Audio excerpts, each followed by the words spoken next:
എന്തേ ഇത്ര വൈകി എൻ പൊന്മകനെ ദൈവസ്നേഹമനുഭവിക്കാൻ.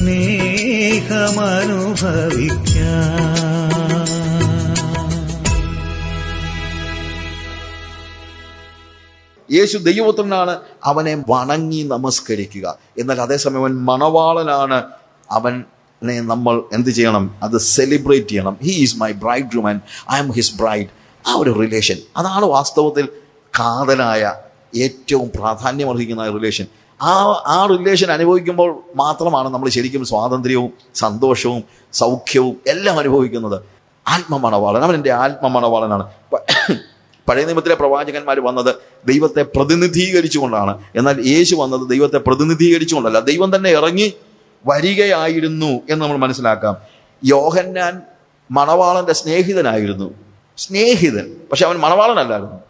മണവാളൻ ഒരുവൻ മാത്രം. നമ്മൾ പാട്ട് പാടുമ്പോൾ എന്താണ്? മണവാളൻ ഒരുവൻ മാത്രം. അതാണ് നമ്മുടെ കർത്താവായ യേശു ക്രിസ്തു. ആ റിലേഷനിലെ വളർച്ച.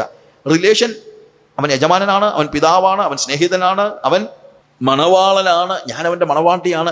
ഈ റിലേഷൻ വർദ്ധിക്കുന്നെന്ന് ഞാൻ പറഞ്ഞത് ശരിയല്ല. റിലേഷൻ മാറുന്നില്ല. പക്ഷെ റിലേഷൻ മാറുന്നില്ലെങ്കിലും റിലേഷൻ ഞാൻ തിരിച്ചറിയുന്നതിനകത്ത് വ്യത്യാസമുണ്ട്. പഴയ നിയമത്തിൽ ഒരു യജമാനൻ എന്ന നിലയിൽ ഭീതിയോടുകൂടെ മാത്രമേ ആളുകൾ യേശുവിൻ്റെ അടുത്ത്, ദൈവത്തിൻ്റെ അടുത്തേക്ക് ചെന്നിരുന്നുള്ളൂ. എന്നാൽ ഇന്ന് പുതിയ നിയമത്തിൽ നമ്മൾ മനസ്സിലാക്കുന്നു, നമ്മൾ തിരിച്ചറിയുന്നു, അവൻ എൻ്റെ ആത്മ മണവാളനാണെന്നുള്ളത്. അത് റിലേഷനോ ദൈവത്തിനും വ്യത്യാസം ഉണ്ടാകുന്നില്ല, റിലേഷനിലും വ്യത്യാസം ഉണ്ടാകുന്നില്ല. ദൈവത്തിന് വ്യത്യാസം ഉണ്ടായിട്ടല്ല, പക്ഷെ ഞാൻ തിരിച്ചറിയുന്നത്. ഇപ്പം ഞാൻ ചിലപ്പോൾ അതിന് പറയാനായിട്ട് ഉദാഹരണമായിട്ട് പറയുന്നുണ്ട്, ഒരു കുഞ്ഞ്, ഈ കുഞ്ഞുങ്ങൾ ഉണ്ടാകുന്ന സമയത്ത് അപ്പനും അമ്മയും ഒക്കെ അതിനെ എടുക്കുകയും ഒക്കെ ചെയ്യുന്നുണ്ട്. ആരും എടുക്കുന്നുണ്ട്, ആരെടുത്താലും കൊച്ചിന് മിക്കവാറും ഒക്കെ ഒരുപോലെ ഉള്ളൂ. എക്സെപ്റ്റ് അമ്മ എടുത്തു കഴിഞ്ഞാൽ ചിലപ്പോൾ അത് പാല് കിട്ടുന്നുണ്ട് അറിയാമായിരിക്കും. അല്ല, ഇത് അമ്മയാണ്, ഇത് അപ്പനാണ് എന്നൊക്കെ കൊച്ചിനറിയാമോ? ഒന്നും അറിയത്തില്ല. കുറേ കഴിയുമ്പോഴാണ് കുഞ്ഞ് മനസ്സിലാക്കുന്നത് ഇതെൻ്റെ അപ്പനാണ്, ഇതെൻ്റെ അമ്മയാണ്. ഇതൊക്കെ ചിലപ്പോൾ മാസങ്ങൾക്ക് ശേഷമാണ് ഈ റിലേഷനൊക്കെ കൊച്ചിന് ബോധ്യപ്പെട്ടു വരുന്നത്. ശരിയല്ലേ? പക്ഷെ അന്നേരമാണോ അപ്പനാകുന്നത്? അല്ല. റിലേഷൻ കൊച്ചിന് ബോധ്യമാകുമ്പോഴല്ലല്ലോ അപ്പനാകുന്നതാണോ? എന്നും അപ്പനായിരുന്നു. പക്ഷെ ആ റിലേഷൻ ബോധ്യമാകുമ്പം കൊച്ചിന് മനസ്സിലായി, he is different, I can go to him, he is my father, I can ask anything, ഇല്ലേ? എന്നതുപോലെ യേശുവിനെ നമ്മുടെ ആത്മ മണവാളനായി നമ്മൾ മനസ്സിലാക്കി കഴിയുമ്പോഴാണ് നമുക്ക് സ്വാതന്ത്ര്യം അനുഭവിക്കാൻ കഴിയുന്നത്. പഴയ നിയമത്തിൽ അവൻ സഹായകനാണ്, രക്ഷകനാണ്, അവൻ വിടുവിക്കുന്നവനുമാണ്. മിസ്രൈമിൽ നിന്ന് അവനെ വിടുവിച്ചതാണ്. അവൻ യുദ്ധം ചെയ്യുന്നവനാണ്, അവൻ യജമാനനാണ്. എന്നാൽ യേശു പറഞ്ഞു അവൻ യജമാനനാണ്, എന്നാൽ അതേ സമയം അവൻ പിതാവുമാണ്. Call him father, go to him. നിങ്ങൾക്ക് അടുത്ത് ചെല്ലാം, നിങ്ങൾക്ക് അവൻ്റെ കയ്യേൽ പിടിക്കാം. നിങ്ങൾക്ക് പ്രയാസമുണ്ടോ? ഞാൻ കൊണ്ടുപോകാം. റോമൻസ് ചാപ്റ്റർ 5:1 നമ്മൾ 2 നമ്മൾ കാണുന്നത്, നാം ഇപ്പോൾ നിൽക്കുന്ന കൃപയിലേക്ക് അവൻ മുഖാന്തരം നമുക്ക് പ്രവേശനവും ലഭിച്ചിരിക്കുന്നു. We got access. കർത്താവ് പറഞ്ഞു, പഴയ നിയമത്തിൽ മാറി നിന്നല്ലോ നിങ്ങൾ, കുഴപ്പമില്ല, നിങ്ങൾക്ക് അത്രേ അറിയത്തുള്ളായിരുന്നു, പക്ഷെ കുഴപ്പമില്ല, ഞാൻ വന്നല്ലോ, നിങ്ങൾക്ക് പോകണോ യേശുവിൻ്റെ അടുത്തോട്ട്? കമോൺ, നിങ്ങൾക്ക് പോകണോ ദൈവത്തിൻ്റെ പിതാവിൻ്റെ അടുത്തോട്ട്? ഞാൻ കൊണ്ടുപോകാം എന്ന് പറഞ്ഞ് പിതാവിൻ്റെ കയ്യിലേക്ക് എൻ്റെ കൈ കൊണ്ട് പിടിപ്പിക്കുന്ന ആ റിക്കൺസിലിയേഷൻ്റെ മിനിസ്ട്രി ഓഫ് റിക്കൺസിലിയേഷൻ ചെയ്ത വ്യക്തിയാണ് യേശു കർത്താവ്. അവൻ ക്രൂസിൽ അവൻ എൻ്റെ ശത്രുത്വം ഇല്ലാതാക്കി, അവൻ എൻ്റെ മണവാളനായി തീർന്നു. മണവാളൻ ഈസ് മൈ ബ്രൈഡ് ഗ്രൂം. ആ ബന്ധം, ആ റിലേഷൻ യഹൂദന്മാർക്ക് മനസ്സിലാക്കാൻ ബുദ്ധിമുട്ടാണ്. It is difficult for them. അവരെ സംബന്ധിച്ചിടത്തോളം ഉപവാസം എന്ന് പറഞ്ഞു കഴിഞ്ഞാൽ, ഉപവാസം എന്ന് പറഞ്ഞു കഴിഞ്ഞാൽ എന്താണ്? മുഖം വീർപ്പിച്ചിരിക്കണം, മിണ്ടരുത്, അനങ്ങരുത്, ലോങ് ഫേസ്ഡ് ആയിട്ടിരിക്കുന്നത്. വിലാപവുമായി ബന്ധപ്പെടുത്തി മാത്രമേ അവർ ഉപവാസത്തെ കണ്ടിരുന്നുള്ളൂ. കാര്യം ഈ ഉപവാസം തന്നെ കോമൺ ആകുന്നത്, ഇസ്രായേൽ മക്കളുടെ ഇടയ്ക്ക് കോമൺ ആകുന്നത് അവർ ശത്രുക്കളുടെ കയ്യിലുണ്ടായിരുന്ന സമയത്താണ്. ഈ ഫാസ്റ്റിങ് പോലും കോമൺ ആകുന്നത് ബാബിലോണിൽ വെച്ചാണ്. ശരിക്കും അതിന് മുമ്പൊന്നും ഈ ഉപവാസം എന്ന് പറയുന്നത് ഒരു കോമൺ കാര്യമായിരുന്നില്ല. പക്ഷെ ബാബിലോണിൽ അവർ പ്രവാസത്തിൽ പോയതിന് ശേഷമാണ് അവർ ഫാസ്റ്റിംഗ് എന്ന് പറയുന്നത് തുടങ്ങുന്നത്. എന്നാൽ ഇന്റർ ടെസ്റ്റമെന്റൽ പീരിയഡിൽ, പ്രത്യേകിച്ച് സിറിയയുടെ കീഴിൽ അവരായിരുന്നപ്പോൾ സ്ഥിരമായിട്ട് പരീക്ഷന്മാരൊക്കെ ആഴ്ചയിൽ ഒരു വട്ടം ഉപവസിച്ചാൽ മതി, ചില പാർട്ടികൾ 2 വട്ടം ഉപവസിച്ച്, അങ്ങനെ ഉപവാസത്തെ അവർ ഏതാണ്ട് വിലാപമായിട്ട് കരച്ചിലായിട്ടൊക്കെ കണ്ടു. കർത്താവ് പറഞ്ഞു, നിങ്ങൾ ഈ പറയുന്ന പോലെ ഒന്നുമല്ല. ഉപവാസം എന്ന് പറയുന്നത് എന്താ? മണവാളൻ കൂടെ ഉള്ളപ്പോൾ അവർക്ക്, തോഴ്മക്കാർക്ക്, അവർക്ക് ഇറ്റ് ഈസ് എ സെലിബ്രേഷൻ. അവർക്കൊരു സെലിബ്രേഷനാണ്. ശബത്ത് എന്ന് പറഞ്ഞാൽ അവർക്ക് പണിയെടുക്കുന്ന കാര്യം, അല്ലെങ്കിൽ പണിയെടുക്കരുത്, ഐഡിൽ സ്റ്റേജ്. പക്ഷെ കർത്താവ് പറഞ്ഞ് ഇതൊരു ആഘോഷമാണ്. ഞാൻ ഇതിനെക്കുറിച്ച് പിന്നീട് പല മെസ്സേജസിനകത്ത് ഞാൻ വരുന്നുണ്ട്, അതുകൊണ്ട് ഞാൻ അതിനെക്കുറിച്ച് പറയുന്നില്ല. എന്നാൽ മണവാളന് ഒരുമിച്ചുള്ള ഒരു ആഘോഷമാണ്. അത് ഈ പഴയ റിലീജിയന് പറഞ്ഞാൽ മനസ്സിലാകത്തില്ല. കാര്യം അത് സ്ട്രെച്ച് ചെയ്യത്തില്ല. റിലീജിയന്റെ പ്രശ്നം അത് കത്തോലിക്ക മതമാണെങ്കിലും പെന്തിക്കോസ്ത് മതമാണെങ്കിലും സ്ട്രെച്ച് ചെയ്യത്തില്ല. ഈ പഴയ തുണിക്കഷണം, തുണി കീറലുണ്ടായി കഴിഞ്ഞാൽ ആരും അത് പുതിയ കോടിത്തുണിക്കണ്ടം എന്ന് പറയുന്നത് പുതിയ തുണി വെച്ചിട്ട്, ഇപ്പം പണ്ട് പാച്ചസ് ഒക്കെ, പണ്ടെന്ന് പറഞ്ഞു കഴിഞ്ഞാൽ എവിടെങ്കിലും ഒരു കീറലുണ്ടായി കഴിഞ്ഞാൽ ഒരു പാച്ച് വെക്കും. ഇപ്പം അതിനല്ല, ഫാഷന് വേണ്ടിയാണ് എന്ത് ചെയ്യുന്നത്, പാച്ച് വെക്കുന്നത്. അതിനെ തുണിയില്ലാഞ്ഞിട്ടൊന്നുമല്ല. അപ്പം പഴയ തുണി കീറിയാൽ പാച്ച് വെക്കുന്നത് പഴയ തുണി കൊണ്ടേ പറ്റത്തുള്ളൂ. കാര്യം എന്ന് വെച്ച് കഴിഞ്ഞാൽ പുതിയ തുണി വെച്ച് കഴിഞ്ഞിട്ട് നനയ്ക്കുമ്പോഴത്തേക്ക് പുതിയ തുണി സ്ട്രെച്ചബിൾ ആണ്. അതെന്ത് ചെയ്യും, അത് വലിയും. പഴയത് ഇനിയിപ്പം സ്ട്രെച്ച് ചെയ്യത്തൊന്നുമില്ല, അതിൻ്റെ ആവശ്യമൊന്നുമില്ല. കാര്യം അത് ഓൾറെഡി എന്താണ്, അങ്ങ് ചതഞ്ഞ സാധനമാണ്. അത് നനച്ച് അതുകൊണ്ട് എന്താ പറ്റുമെന്നറിയാമോ, ഈ പുതിയ തുണി ചുരുങ്ങും. പുതിയ തുണിയിൽ എന്താണ്, വെള്ളം, പുതിയ തുണിയിലേക്ക് വെള്ളം വീഴുമ്പോഴത്തേക്ക് എന്ത് സംഭവിക്കും, അത് എന്താണ്, ചുരുങ്ങും. അങ്ങനെ ചുരുങ്ങുന്നെങ്കിൽ മറ്റേത് ചുരുങ്ങാതെ വരുമ്പോഴത്തേക്ക് നിങ്ങൾ തയ്ച്ചു വെച്ചതുകൂടെ കീറൽ ഏറ്റവും വലുതാകും. കാര്യം പുതിയ തുണിക്ക് റെസ്പോണ്ട് ചെയ്യാനുള്ള കഴിവുണ്ട്, പഴയ തുണിക്ക് റെസ്പോണ്ട് ചെയ്യാനുള്ള കപ്പാസിറ്റി ഇല്ല. പുതിയ തുരുത്തിക്കും അത് തന്നെയാണ്, റെസ്പോണ്ട് ചെയ്യാനുള്ള കഴിവുണ്ട്, അത് വികസിക്കും.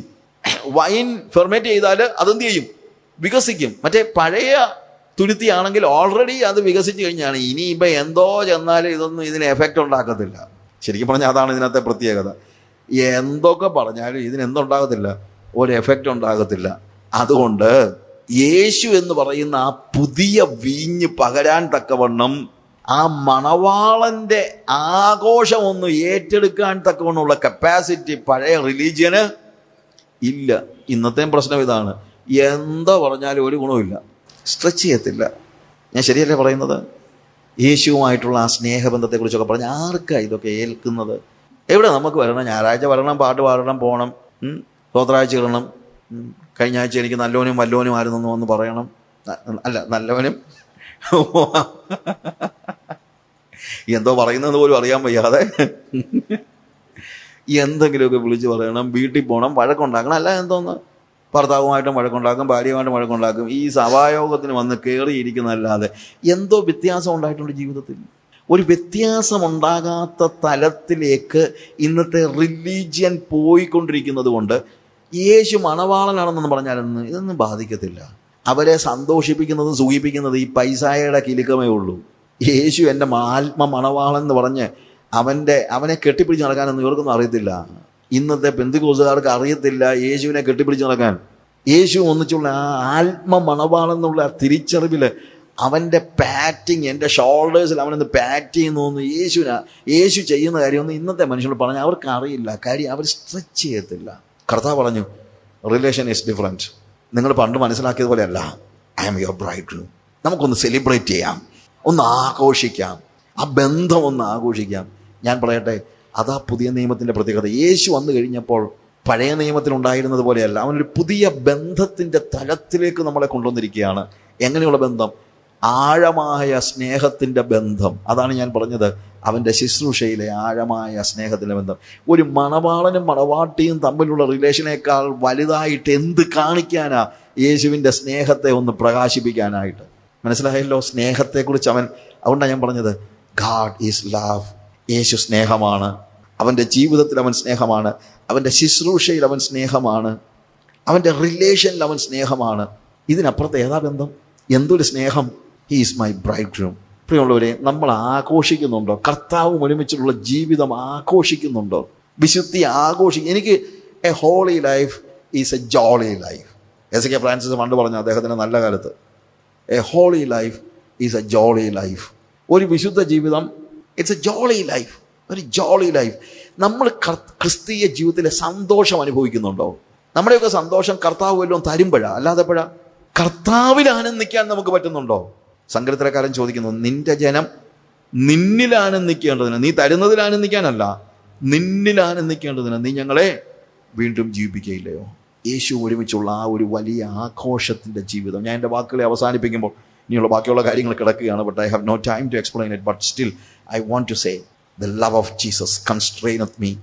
When I understand the love of Jesus in his life and in his ministry, അവൻ്റെ ജീവിതത്തിലും യേശുവിൻ്റെ ജീവിതത്തിൽ അവൻ എന്തോരും അവൻ്റെ ഇൻകാർണേഷൻ തൊട്ട് എനിക്ക് മനസ്സിലാക്കാൻ പോലും കഴിയാത്ത രീതിയിൽ out of world kind of love, ലോകത്തിന് മനസ്സിലാക്കാൻ പറ്റാത്ത സ്നേഹമാണ് യേശുവിൻ്റെ സ്നേഹം. അത് ഞാൻ തിരിച്ചറിയുന്നത് അവൻ്റെ റിലേഷനിലാണ്, അവൻ്റെ ജീവിതത്തിൽ, അവൻ്റെ ശുശ്രൂഷയിൽ, അവൻ്റെ റിലേഷനിൽ. ഹല്ലേലൂയ. നമുക്ക് നമ്മുടെ കണ്ണുകളെ അടയ്ക്കാം. ഒരു നിമിഷം നമ്മളോട് തന്നെ ചോദിക്കാം, യേശുവിൻ്റെ സ്നേഹം എന്നെ നിർബന്ധിക്കുന്നു നമ്മൾ പറയുന്നു, പക്ഷെ ആ സ്നേഹം എന്താണെന്ന് നമ്മൾ അറിഞ്ഞിട്ടുണ്ടോ? ഇല്ലെങ്കിൽ എങ്ങനെയാണ് നമ്മളെ നിർബന്ധിക്കുന്നത്? ആ സ്നേഹം എന്നിൽ ഒഴുകുന്നുണ്ടോ? അവൻ ജീവിച്ചതുപോലെ ജീവിക്കാൻ എനിക്ക് കഴിയുന്നുണ്ടോ? അവൻ്റെ incarnation, he was coming down and down and down. കയറണം. ആരുടെ തലയെ ചവിട്ടിയാണെങ്കിലും എൻ്റെ തല മോള് നിൽക്കണം, ആരുടെ പെടലിക്ക് ചവിട്ടിയാണെങ്കിലും എൻ്റെ തല മോള് നിൽക്കണമെന്നുള്ള ഈ കോമ്പറ്റീവ് ലോകത്തിൽ, ശുശ്രൂഷകർ പോലും കോമ്പീറ്റ് ചെയ്യുന്നതായ ഒരു ലോകത്തിൽ, വിശ്വാസികൾ ആ ഒരു കോമ്പറ്റീറ്റീവ് വേൾഡിൻ്റെ അടിമകളായിരിക്കുന്ന ഈ കാലയളവിൽ, പ്രിയമുള്ളവരെ, നിങ്ങൾക്ക് പറയാൻ കഴിയുമോ, കർത്താവേ നിൻ്റെ സ്നേഹം എന്നിൽ ഒഴുകട്ടെ. നീ സ്നേഹിച്ചപ്പോൾ നീ കൊടുത്തു, ഞാൻ സ്നേഹിക്കുന്നു, ഞാനും കൊടുക്കുകയാണ്. നീ സ്നേഹിച്ചപ്പോൾ നീ നിന്നെ തന്നെ കൊടുത്തു. പിതാവ് ലോകത്തെ സ്നേഹിച്ചപ്പോൾ അവൻ്റെ പുത്രനെ കൊടുത്തു. യേശു ലോകത്തെ സ്നേഹിച്ചപ്പോൾ അവൻ്റെ ജീവനെ കൊടുത്തു. ഞാനും സ്നേഹിക്കുക കർത്താവേ, ആ സ്നേഹം എന്നിൽ ഒഴുകട്ടെ, ഞാനും കൊടുക്കാം എന്നെത്ര പേര് പറയും? എനിക്ക് എന്നെ കൊടുക്കണം, എനിക്ക് എന്നെ മറ്റുള്ളവർക്ക് കൊടുക്കണം, എനിക്ക് എൻ്റെ ജീവനെ, എൻ്റെ പണത്തെ, എൻ്റെ ധനത്തെ, എൻ്റെ ജീവിതത്തെ, എനിക്ക് എന്തെല്ലാം ഉണ്ടോ അതെല്ലാം എനിക്ക് കൊടുക്കണം. അപ്പോൾ മാത്രമേ എൻ്റെ സ്നേഹം പൂർണ്ണമാവുകയുള്ളൂ എന്ന് ഞാൻ അറിയുന്നു. ക്രിസ്തുവിൻ്റെ സ്നേഹം എന്നെ നിർബന്ധിക്കുന്നു എന്ന് പറയുന്നത് സന്തോഷമാണ്, പക്ഷേ ആ സ്നേഹം എന്നെ നിർബന്ധിക്കുന്നത് കൊടുക്കാൻ വേണ്ടിയാണ്. ഇനി ജീവിക്കുന്നവർ തങ്ങൾക്ക് വേണ്ടി തന്നെ അല്ല. എത്ര പേര് ഹൃദയത്തിൽ പറയും, കർത്താവേ എനിക്ക് വേണ്ടി തന്നെ ഞാൻ ഇനി ജീവിക്കത്തില്ല, ഞാൻ ഇനി ജീവിക്കുന്നത് നിനക്ക് വേണ്ടി ആയിരിക്കും, മറ്റുള്ളവർക്ക് വേണ്ടി ആയിരിക്കും. നീ എങ്ങനെ ജീവിച്ചോ അങ്ങനെ എനിക്ക് ജീവിക്കണം. നിന്റെ സ്നേഹം എന്നിൽ ഒഴുക്കിത്തരണം. നീ എന്നെ സ്നേഹിച്ചു, നീ ഇറങ്ങി വന്നു നമുക്ക് വേണ്ടി. അല്ലാതെ അവൻ ഒരിക്കലും ഒരു അസറ്റിക് ആയതുകൊണ്ടോ ഒന്നുമല്ല, അവൻ ഒരു വ്യക്തമായ റിസൾട്ട് നോക്കിയാണ് എനിക്ക് പകരമായിട്ട് അവൻ മരിച്ചു. മറ്റുള്ളവർക്ക് വേണ്ടി ജീവിക്കുവാനും മറ്റുള്ളവർക്ക് വേണ്ടി മരിക്കുവാനും നമ്മൾ തയ്യാറാകുമോ? യേശുവിൻ്റെ സ്നേഹം അവൻ്റെ ഇൻകാർണേഷനിൽ മാത്രം, അവൻ്റെ ലൈഫിൽ നമ്മൾ കണ്ടു, അവൻ്റെ ജീവിതത്തിൽ, അവൻ്റെ മരണത്തിൽ നമ്മൾ കണ്ടു, അവൻ്റെ ശുശ്രൂഷയിൽ നമ്മൾ കണ്ടു. ദൈവരാജ്യത്തിൻ്റെ പ്രത്യേകത നമ്മൾ കണ്ടല്ലോ. ന്യായവിധിയുടെ വാൾ കാണിച്ചല്ല, എൻ്റെ രാജ്യത്തിലേക്ക് സ്വാഗതം എന്ന് പറഞ്ഞുകൊണ്ടാണ് യേശു തൻ്റെ ശുശ്രൂഷ തുടങ്ങുന്നത്.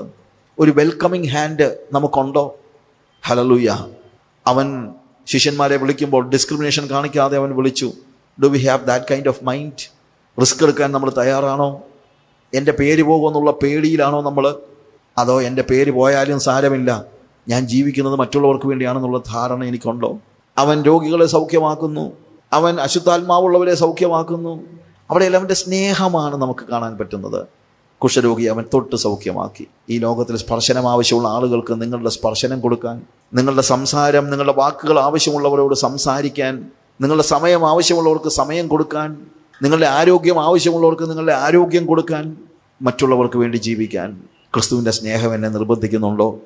നമുക്കൊരു നിമിഷം ദൈവസന്നിധിയിൽ എഴുന്നേറ്റ് നിൽക്കാം. ഹല്ലേലൂയ. ഒറ്റ നിമിഷം എല്ലാവർക്കും പ്രാർത്ഥിക്കാൻ ഞാനൊരു അവസരം തരികയാണ്. 1 മിനിറ്റേ ഉള്ളൂ, കൂടുതൽ സമയമൊന്നുമില്ല. ഒരു സമർപ്പണ പ്രാർത്ഥന കർത്താവിനോട് നമുക്ക് പറയാൻ പറ്റുമോ? കർത്താവേ നിൻ്റെ സ്നേഹം എന്നിൽ ഒഴുകട്ടെ. ഞാൻ ഇനി ജീവിക്കുന്നത് എനിക്ക് വേണ്ടിയല്ല, എനിക്ക് വേണ്ടി മരിച്ചുയർത്ത യേശുവിന് വേണ്ടി. ആ യേശു എന്നിൽ ജീവിക്കണം. നിൻ്റെ സ്നേഹം എന്നിലൂടെ ഒഴുകി മറ്റുള്ളവരുടെ അടുത്തേക്ക് ചെല്ലണം.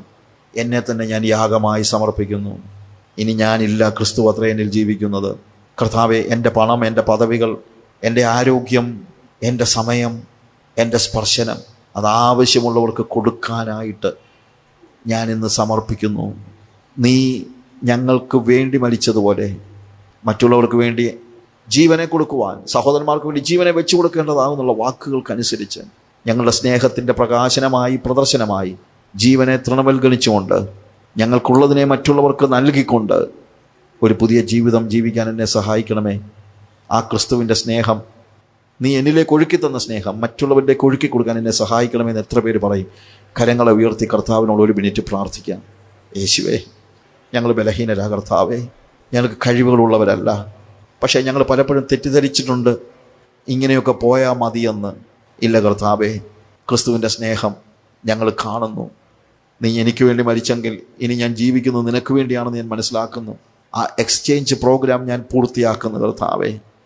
നിൻ്റെ ജീവൻ എന്നിലൂടെ ഒഴുകട്ടെ, നിൻ്റെ സ്നേഹം എന്നിൽ ഒഴുകട്ടെ. അത് മറ്റുള്ളവരിലേക്ക് ഒഴുക്കി കൊടുക്കുവാൻ തക്കവണ്ണം ത്യാഗത്താൽ എൻ്റെ സ്നേഹത്തെ തെളിയിക്കുവാൻ, കർത്താവെ എൻ്റെ സ്പർശനം ആവശ്യമുള്ളവർക്ക് സ്പർശനം കൊടുക്കുവാൻ, എൻ്റെ പണം ആവശ്യമുള്ളവർക്ക് പണം കൊടുക്കുവാൻ, എൻ്റെ സമയം ആവശ്യമുള്ളവർക്ക് സമയം കൊടുക്കാൻ, കർത്താവെ എൻ്റെ ആരോഗ്യം ആവശ്യമുള്ളവർക്ക് ആരോഗ്യം കൊടുക്കുവാൻ, കർത്താവെ എൻ്റെ ജീവൻ ആവശ്യമുള്ളവർക്ക് ഒരു പക്ഷേ മരിക്കേണ്ടി വന്നാലും അത് കൊടുക്കാൻ എന്നെ നീ പഠിപ്പിക്കണമേ. ഇനി എനിക്ക് വേണ്ടി അല്ല ഞാൻ ജീവിക്കുന്നത്, ഞാൻ യേശുവിന് വേണ്ടി ജീവിക്കുന്നു. കരങ്ങളെ ഉയർത്തി ഒന്ന് പറ, I live for Jesus. I am not living for myself. ഞാൻ ഇനി എനിക്ക് വേണ്ടി ജീവിക്കുന്നില്ല, എനിക്ക് വേണ്ടി മരിച്ചുയർത്ത യേശുവിന് വേണ്ടി. യേശു മറ്റുള്ളവർക്ക് വേണ്ടി ജീവിച്ചെങ്കിൽ ഞാൻ മറ്റുള്ളവർക്ക് വേണ്ടി ജീവിക്കും. ഹല്ലേലൂയ. അതിന് ഞങ്ങളെ സഹായിക്കണം യേശുവേ, യേശുവിൻ്റെ നാമത്തിൽ തന്നെ.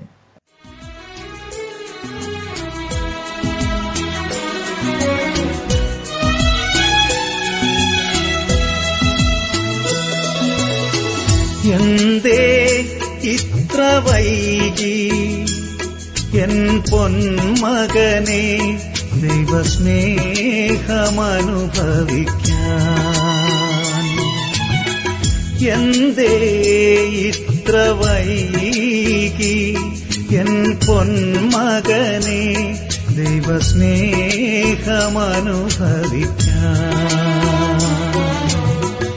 നിന്നെ നോക്കി കാത്തു കാത്തു നിൽപ്പൂ,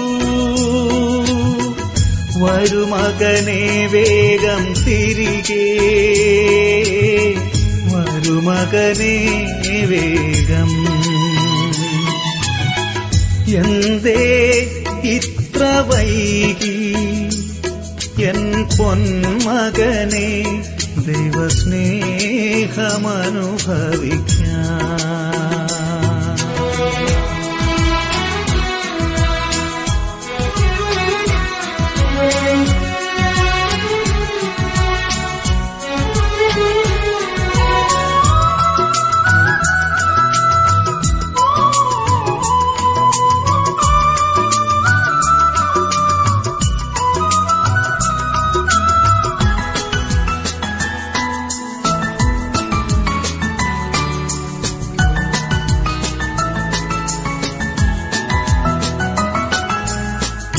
ലോകത്തിൻ സ്നേഹം നിന്നെ ഞെരുക്കിടുമ്പോൾ,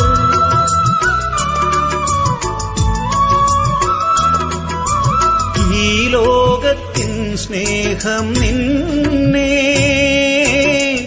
ഞെരുക്കിടുമ്പോൾ, ദൈവസ്നേഹം അനുഭവിക്കാൻ വരുമകനെ വേഗം. ദൈവസ്നേഹം അനുഭവിക്കാൻ വരുമകനെ വേഗം. എന്തേ ഇത്ര വൈകി എൻ പൊന്മകനെ ദൈവസ്നേഹമനുഭവിക്കാൻ?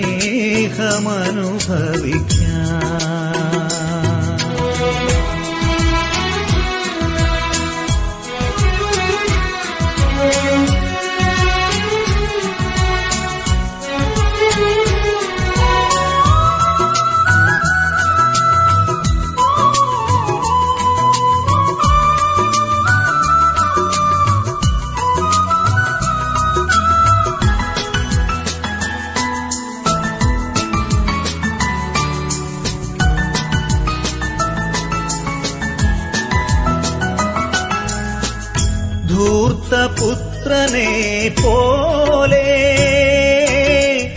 അകന്നാലും,